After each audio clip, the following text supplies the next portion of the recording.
চুটকি চুটকি উঠ, চুটকি উঠ, তুই তো নামাজ পড়লি না, উঠ। চুটকি, তুই তো নামাজ পড়লি না, তুই তো নামাজের কথা শুনলে আরো ঘুমাস। হ্যাঁ, তুই নামাজের কথা শুনলে আরো ঘুমায় যাস। ঘটনা কি? তোর জন্য জান্নাত কি ওয়াজিব করা আছে?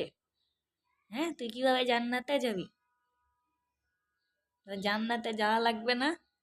তুই যে নামাজ পড়িস না এখন, তুই কি করবি? নামাজ না পড়লে তুই কি করবি? তোর তো তুই কি জবাব দিবি আল্লাহর কাছে? কি জবাব দিবি? উঠ, উঠ বলতেছি। দেখ কেমনে ঘুমায়, অবস্থাটা দেখ। সি সি সি সি সি সি সি সি সি সি।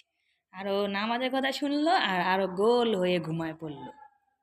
কি একটা বাজে অবস্থা। থাক, তুই কাজা নামাজ পড়িস।